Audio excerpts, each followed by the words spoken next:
Olá, boa tarde, seja muito bem-vindo. Mais uma vez, é muito bom estar em sua companhia. Nós estamos ao vivo agora, são 15 horas e 20 minutos pelo horário de Brasília. Eu sou o Kleber Werneck e a partir de agora você confere comigo as notícias do Brasil e do mundo nesta edição da tarde do Redação Hit. Eu começo com uma boa notícia falando de economia. Isso porque o Brasil registrou a menor taxa de desemprego da história para o trimestre encerrado em julho. A população ocupada atingiu 102 milhões de pessoas, um novo recorde, como eu disse, da série histórica. A taxa de desemprego no Brasil baixou a 6,8% nos meses de maio, junho e julho, uma queda de 0,7 ponto percentual em relação ao trimestre encerrado em abril.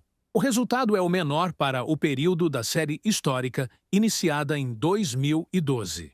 Os dados são da Pesquisa Nacional por Amostra de Domicílios, divulgada pelo IBGE. A pesquisa mostra que 7 milhões e 400 mil brasileiros não ocupam vaga de trabalho. O número de desocupados diminuiu no trimestre 9,5% ou menos 783 mil pessoas, e no ano a queda foi de 12,8%, ou cerca de 1 milhão e 100 mil pessoas. Já a população ocupada atingiu 102 milhões no trimestre encerrado em julho, novo recorde da série histórica. O aumento se deu nas comparações trimestral e anual, com mais 2 milhões e 700 mil pessoas. Além disso, o número de trabalhadores com carteira assinada também bateu recorde, chegando a 38 milhões e meio. Além do trimestre, houve alta também no ano, com mais de 1 milhão e meio de pessoas. E o número de empregados sem carteira no setor privado foi recorde, com quase 14 milhões.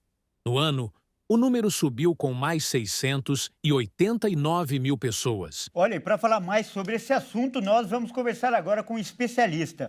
O nosso convidado é o economista César Bergo. Boa tarde, César. Mais uma vez, seja muito bem-vindo. É um grande prazer recebê-lo aqui. Você que é nosso parceiro, né, César?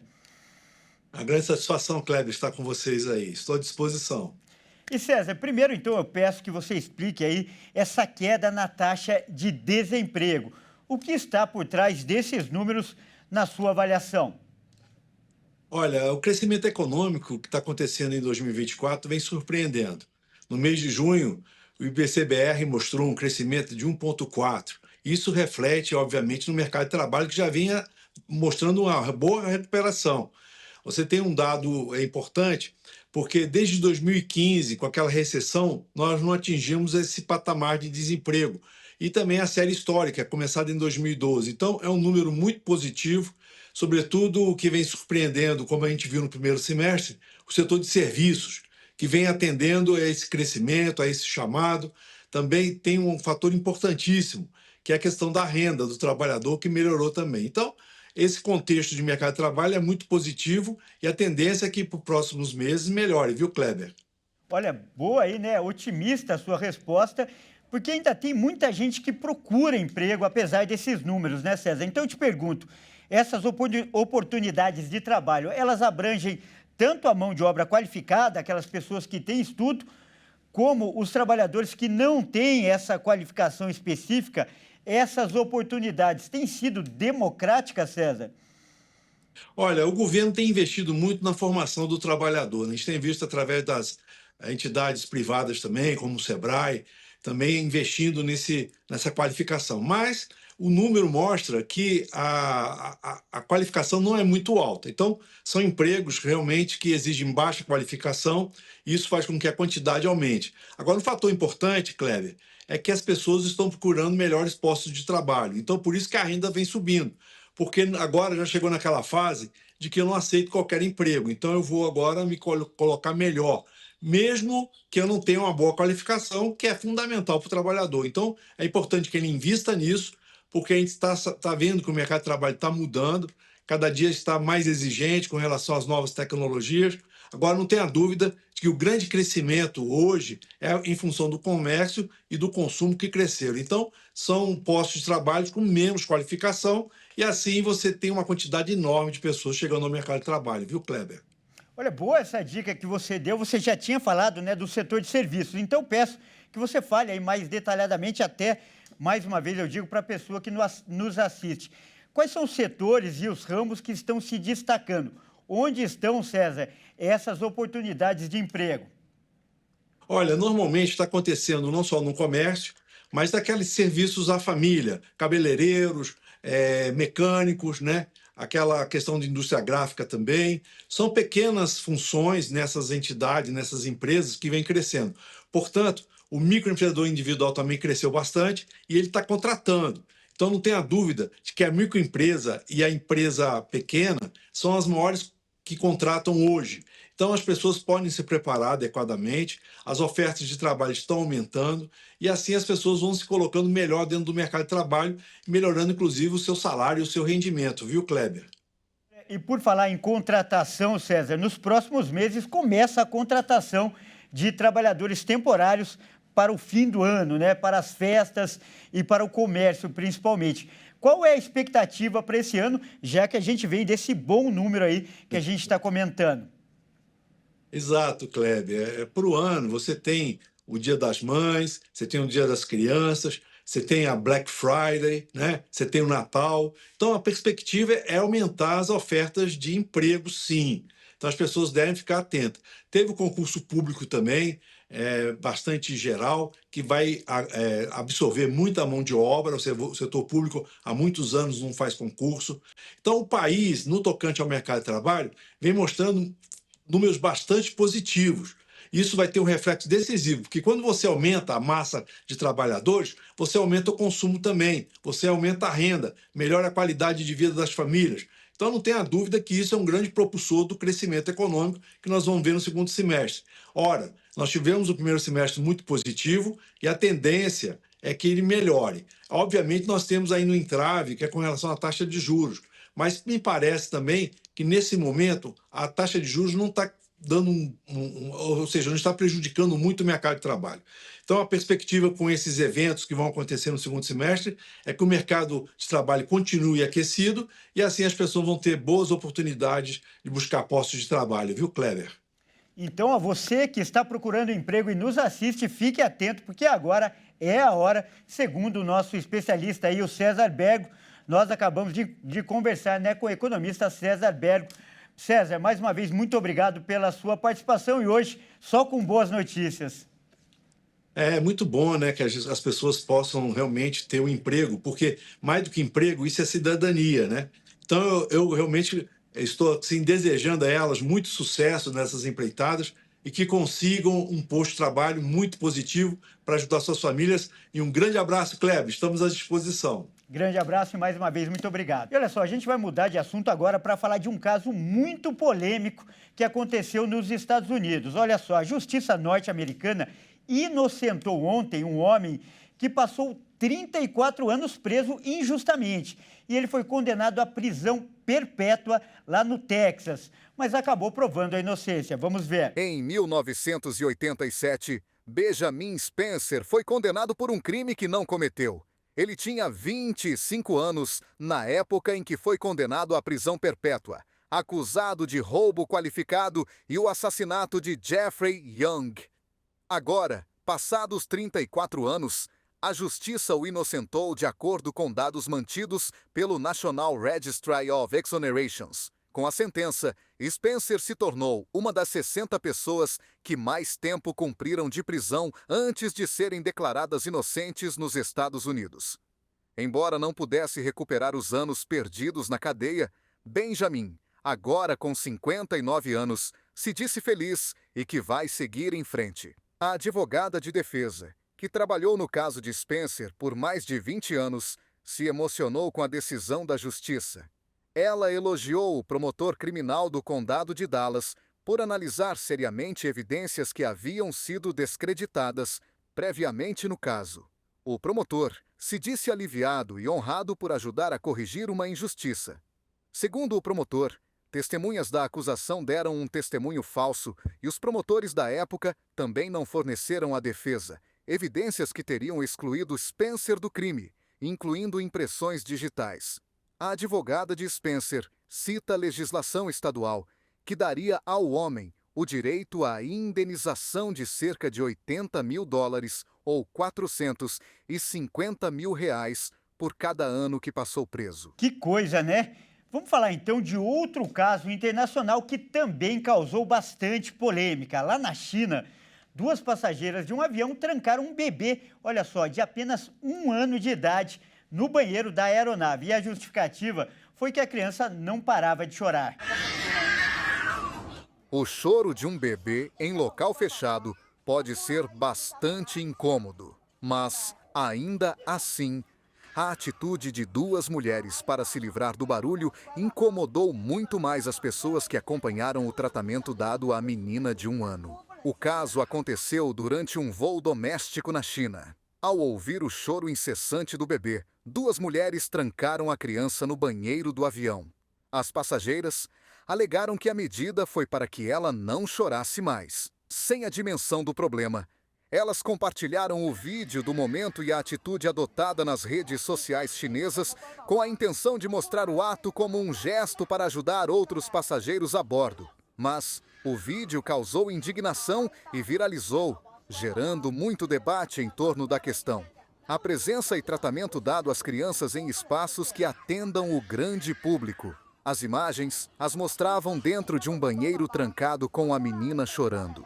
Uma das mulheres falou à menina que não ia deixá-la sair enquanto não parasse de chorar. Quando a menina parou de chorar, a mulher que filmava a pegou no colo e disse que se ela fizer barulho de novo, voltariam ao banheiro. O vídeo recebeu muitas reações negativas dos internautas. Segundo a companhia aérea, a criança estava voando com os avós e chorou sem parar durante o voo de quase 3 horas. As passageiras disseram que tiveram o consentimento da avó para que ajudassem no sentido de fazer ela parar de chorar. O Departamento de Atendimento ao Cliente da companhia aérea pediu desculpas pelo incidente e acrescentou que condenava o comportamento das 2 passageiras. Olha, cada história que a gente vê que fica chocado, né? Vamos para mais uma então, só que agora no Brasil. Vamos lá para o Rio de Janeiro contar uma história que também parece de um filme. Olha só, um ladrão, ele escalou um prédio para roubar um apartamento. Mas quem vai contar os detalhes para a gente vai aparecer aqui no telão, nosso repórter, o Anderson Nascimento, vai falar sobre essa história aí. Conta pra gente, Anderson. Boa tarde. Mais uma vez, seja bem-vindo aqui ao nosso jornal. Boa tarde, Kleber. Boa tarde para você que acompanha a nossa transmissão de hoje. Kleber, exatamente, um criminoso, ele resolveu fazer um roubo num apartamento no Leme. A questão é que era no 2º andar, então ele escalou o prédio, conseguiu entrar por uma janela e fez o roubo enquanto os moradores estavam dormindo. A questão toda é que as câmeras de segurança conseguiram registrar o momento. Enquanto ele subia, né, e entrou pelo apartamento, ele, localizado ali no 2º andar, que estava a janela do apartamento estava encostada, né? E ao entrar, ele ficou cerca de 10 minutos dentro do imóvel onde cometeu o crime.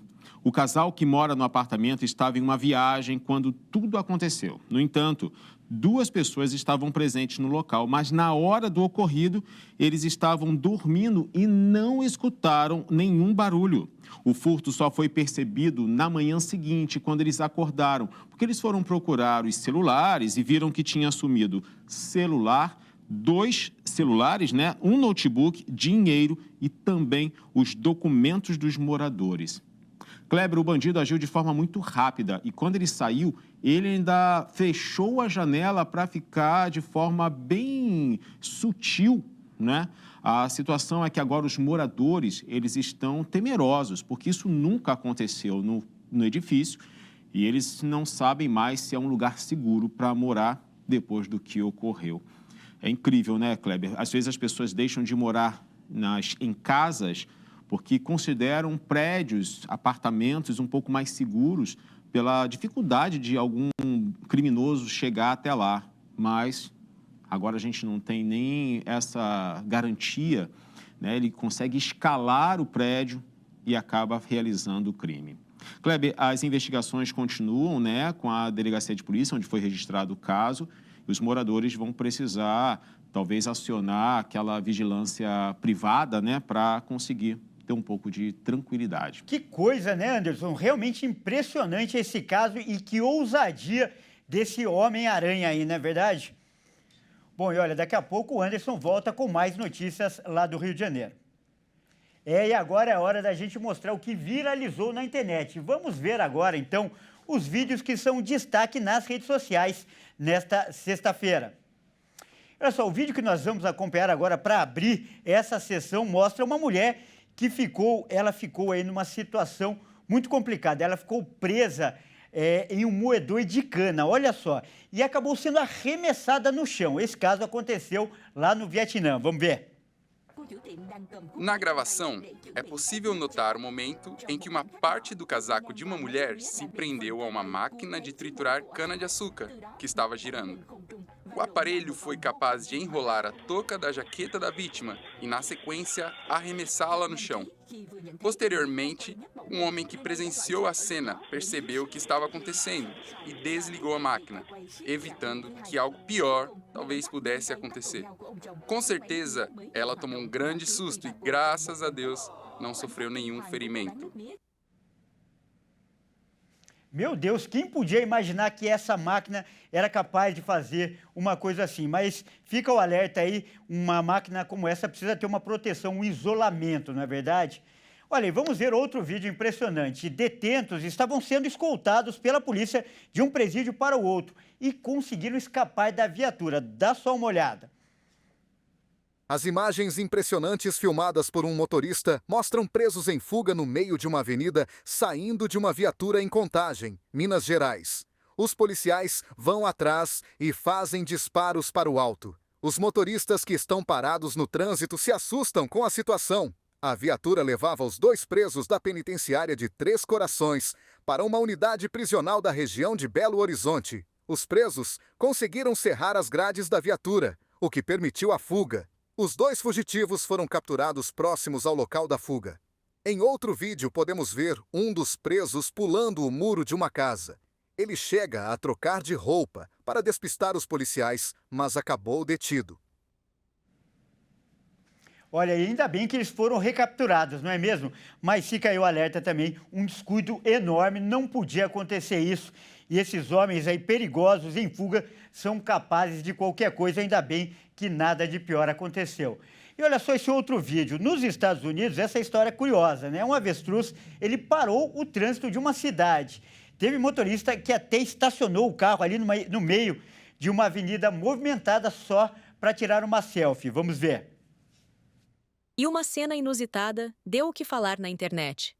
Um avestruz que estava sendo transportado por um caminhão em Dakota do Sul, Estados Unidos, caiu do veículo e ficou imóvel no meio da pista, travando o trânsito no local. O animal, com mais de 2 metros de altura, logo chamou a atenção de todos os que estavam por perto, e muitas pessoas até tiveram coragem de se aproximar para tocar na ave e fazer aquela selfie inusitada. Quando o dono do animal finalmente percebeu que ele não estava no caminhão, retornou ao local e levou o bicho de volta ao seu destino. Né? Não é todo dia que a gente encontra aí um avestruz no meio da rua. E, claro, mais uma vez, que falha do dono do animal que estava transportando ele. Felizmente, também, nada de pior aconteceu. E vamos ver agora uma história emocionante de um caminhoneiro que ele parou a viagem dele, olha só, para ajudar um tatu. E esse bichinho estava morrendo de sede na estrada. Acompanhe. O registro está circulando na web e mostra o homem parado na estrada dando água para um tatu. O animal fugia das queimadas no Mato Grosso, indo em busca de se refrescar. Fabrício, o homem do vídeo, é caminhoneiro. Ele contou que estava voltando de uma entrega, até que avistou um menino na estrada, sendo seguido pelo que parecia um cachorro. Quando ele chegou mais perto, percebeu que era um tatu-peba. Fabrício imaginou que o bicho estaria com sede e estava seguindo o menino para conseguir água. Então, ele parou na estrada e ofereceu água para o animal e enfatizou que o bicho tomou a garrafa inteira. Olha que belo exemplo desse caminhoneiro, não é mesmo? E deu para ver o bichinho ali, o desespero, como ele estava sedento. E mais uma vítima é esse tatu desses incêndios, dessas queimadas muitas vezes criminosas. E olha, já que a gente está falando de animais, vamos voltar então ao Rio de Janeiro. Isso porque as praias cariocas também têm recebido alguns visitantes incomuns. Vamos falar de novo com o Anderson. Conta pra gente aí que visitantes são esses, Anderson, por favor. Pois é, Kleber, esse período do ano é comum a migração dos animais para o sul. E o que surpreendeu os banhistas foi um lobo marinho na praia de Grumari, aqui na zona oeste do Rio. E assim, ele chamou muita atenção. Segundo alguns especialistas, ele veio da Patagônia para conseguir e acabou passando por aqui. A questão toda é que tem uma explicação científica quanto a isso. O lobo marinho saiu do mar para tentar descansar nas areias da praia, mas logo voltou para a água assustado, porque as pessoas se aproximavam para tirar fotos e fazer vídeos. O gestor do Parque da Prainha e biólogo, Rodrigo Coelho, ele explicou que no início de agosto, um lobo marinho já havia sido avistado na Ilha de Palmas, que fica a cerca de 40 minutos da orla de Grumari, e que este pode ser até o mesmo animal. O vídeo foi gravado por um dos comerciantes que trabalham ali em Grumari. Esse é um dos exemplos, né, que essa migração pode causar e nos alegrar, né, com a visita de um desses animais. Mas olha só, Kleber, ele não foi o único. A gente também teve a visita de um outro animal numa outra praia, dessa vez no Arpoador. Foi a vez de um pinguim. Pois é, Kleber, no Arpoador os banhistas se encantaram com a presença de mais um pinguim na última quinta-feira. Enquanto os surfistas se esbaldavam nas ondas, num mar sinalizado com bandeira vermelha, isso já demonstra um pouco do perigo, né, que é do mar, a ave também parecia se divertir muito, além de divertir os banhistas que estava filmando. Somente entre o fim de maio e meados de julho, o litoral fluminense recebeu 475 pinguins. Segundo a equipe do projeto Monitoramento da Baía de Santos, mudanças nas temperaturas da água e baixa oferta de peixes podem ser a causa do aumento em relação ao ano passado, no mesmo período, quando apenas 120 animais passaram pelo estado. Ou seja, menos peixe, mudança na temperatura de água, os pinguins estão procurando o alimento, uma água mais confortável para eles, e aí eles estão chegando mais perto aqui das praias. Mas vale lembrar, Kleber, que a orientação é que os banhistas evitem chegar muito perto e até contato. Não vai naquela de tentar pegar o animalzinho para protegê-lo. Não, o ideal é ligar para os profissionais, né, que estão ali dispostos e preparados para poder fazer esse serviço de recolher o animal e levar para o habitat natural dele ou levá-lo de uma forma segura. O telefone é 0800 999 5151. Vou repetir para você que, por acaso, ver um pinguim, um lobo marinho, vai que na sua viagem ou no seu passeio de praia, você se depara com um bichinho desse, é melhor pegar e registrar esse telefone, 0800 999 5151. Os profissionais estão prontos ali para poder fazer esse apoio, né, e recolher esse animal com segurança. Kleber, os passeios de praia aqui no Rio estão ficando cada vez mais radicais, você não acha? Verdade, Anderson. E muito legal esse alerta que você fez aí, muito útil. Olha, se você se deparar com um animal desse, mesmo que tenha uma aparência dócil, seja ali bonitinho, não mexa, porque são animais selvagens, não são pets, como o Anderson falou.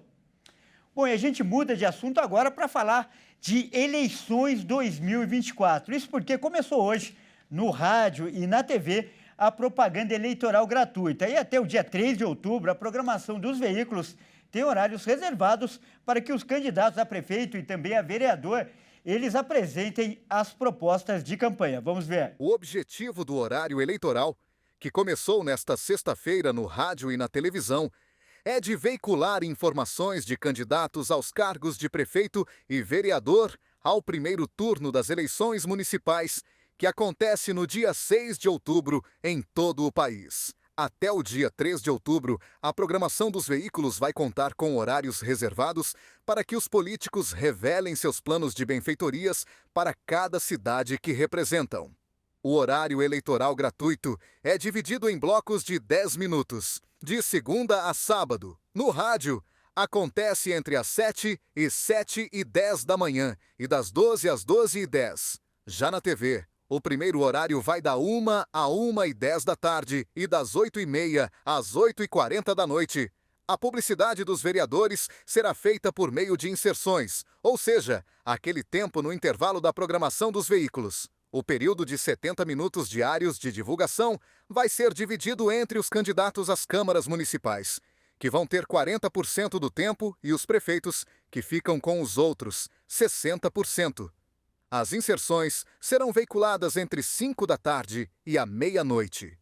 Nos municípios em que houver o segundo turno para as vagas de prefeito, a propaganda vai acontecer entre os dias 11 e 25 de outubro. Já a votação acontece no dia 27 de outubro. A ministra Carmen Lúcia, presidente do Tribunal Superior Eleitoral, ressaltou a importância da divulgação das informações para o exercício da democracia. Ela lembrou que, por meio do horário eleitoral gratuito, é possível informar mais, como é próprio de um processo eleitoral democrático, das propostas e dos candidatos. Olha, e uma nova onda de calor atinge o país e é preciso ter cuidado, principalmente com a saúde. No Mato Grosso do Sul, por exemplo, os termômetros marcam altas temperaturas e a umidade do ar é baixa. Quem vai falar mais sobre isso é o nosso repórter Wellington Pael. Boa tarde, Pael. Boa tarde, Kleber. Boa tarde a todos. Nós estamos aqui em Dourados, na região sul do estado, onde os termômetros estão marcando 37 graus e a umidade relativa do ar já chegou a 12%, que é um índice de alerta. E essa nem é a região mais quente do estado. Mato Grosso do Sul tem 3 cidades no ranking das 10 que têm registrado as mais altas temperaturas do país desde ontem. As demais são todas do Mato Grosso. No topo da lista está a capital mato-grossense, Cuiabá, com os termômetros marcando 41 graus, seguida de Corumbá, a mais atingida pelos incêndios do Pantanal Sul mato-grossense, onde a máxima alcançou os 40,1 graus. E todos por aqui já estão em alerta, porque a previsão é de mais calor nos próximos dias. Isso porque uma nova massa de ar quente e seco deve se estabelecer sobre o Brasil ao longo da próxima semana, começando na próxima segunda-feira, dia 2. De acordo com o Serviço Meteorológico Climatempo, as ondas de calor que se tornaram comuns nessa época, especialmente no mês de setembro em grande parte do Brasil, nos últimos anos têm ficado cada vez mais intensas, mais precoces e também mais longas. A previsão é de que vamos enfrentar dias extremamente quentes e com índices de umidade semelhantes à das regiões desérticas. A preocupação ainda é maior devido às queimadas, pois o tempo seco favorece a ocorrência de incêndios florestais. Muitas cidades do sul de Mato Grosso, interior de São Paulo, Triângulo Mineiro, parte do Mato Grosso do Sul e também de Goiás devem registrar menos de 12% de umidade. Diante disso, os cuidados também devem ser redobrados com a saúde. O que é o principal, assim? A gente aumentar bastante a hidratação, né? Tomar muita água, tomar líquido, como suco, água de coco, né? Outra coisa que é interessante é a gente ficar usando soro fisiológico no nariz para fazer uma hidratação da mucosa do nariz, que é a grande barreira de entrada de micro-organismos e os alérgenos, que são os irritantes, né? A fumaça, né, da queimada, da combustão do combustível dos veículos mesmo, né, dos carros e das indústrias, elas também contribuem para essa irritação. Isso, com essa secura, faz com que isso seja potencializado. Então, hidratar o nariz, hidratar o olho. Quando a gente ficar muito tempo no ambiente fechado, usar um umidificador, um pano úmido, uma bacia com água, são medidas que vão atenuar esses efeitos climáticos.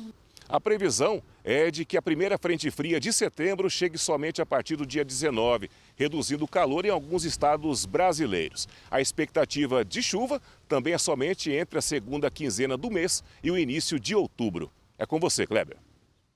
Muito obrigado pelas informações, Pael. Olha só, vamos falar agora então sobre a nova carteira de identidade nacional, que aliás está em vigor em todo o Brasil, mas com apenas uma exceção, um estado. Vamos ver. A partir desse ano, a Carteira de Identidade Nacional foi unificada, substituindo o Registro Geral, o RG, em todo o Brasil. Com essa mudança, agora o brasileiro será identificado somente pelo CPF, facilitando os cadastros, a verificação das forças de segurança pública e evitando fraudes, oferecendo uma maior segurança. Mesmo que todos os estados do país estejam emitindo o novo documento, cujo prazo era até 11 de janeiro deste ano. Roraima ainda não está fazendo esse processo e não há confirmação sobre quando o estado começará a adotar essa nova identificação. É importante lembrar que o RG antigo ainda é válido e pode ser utilizado até o dia 28 de fevereiro de 2032. A nova carteira segue padrões internacionais e inclui o mesmo código do passaporte, facilitando a entrada em países do Mercosul e aprimorando a segurança e a verificação pelas forças de segurança pública. E uma boa notícia, o presidente Lula prometeu que até o fim de 2026 o gás de cozinha vai ser gratuito na cesta básica. A medida deve beneficiar mais de 21 milhões de famílias. Vamos ver. O projeto de lei que amplia o acesso ao gás de cozinha deve ser analisado pelo Congresso Nacional. A medida foi anunciada durante a cerimônia de lançamento da Política Nacional de Transição Energética. O objetivo de atender mais de 20 milhões de famílias até o ano que vem. O Ministério de Minas e Energia informou que atualmente o governo atende 5 milhões e meio de famílias com o auxílio gás. A ideia é ampliar os investimentos no programa, a fim de aumentar o número de beneficiários. De acordo com o governo, o projeto propõe um aumento da disponibilização de recursos, que podem passar dos 13 bilhões e meio de reais durante o ano de 2026. O texto prevê também uma nova modalidade no formato da concessão do benefício, com a Agência Nacional de Petróleo, por meio do credenciamento às revendedoras. A ANP também vai definir o preço teto que o botijão será vendido, para que tenha a redução de custos. E agora é hora de falar de esportes aqui no Redação Hit. E quem traz as informações está aqui ao meu lado. Boa tarde, Fernando. É o Fernando Jesus. E durante toda a semana, a gente falou daquela história lamentável, triste, que foi a morte do jogador uruguaio, o Izquierdo, do Nacional do Uruguai. E esse clube, o clube dele, teve uma bela atitude, né, Fernando? Conta pra gente. Uma bela atitude, por sinal, Kleber. Boa tarde para você e a todos que nos assistem. O Nacional do Uruguai, ele se posicionou hoje afirmando que o salário do jogador, o Juan Izquierdo, continuará sendo pago. O presidente do Nacional, Alejandro Balbi, afirmou que durante 8 anos a esposa e os filhos vão receber os valores por 8 anos. E esses valores serão pagos pela Associação Uruguaia de Futebol. E o presidente da associação também se pronunciou. Ele disse que a vida continua e que os filhos do jogador e sua esposa, agora viúva, vão precisar de todo o apoio para lidar com a perda e que a Associação Uruguaia de Futebol estará disposta para servi-los nesse momento tão difícil. Bom, essa edição fica por aqui. Obrigado pela sua companhia e até segunda.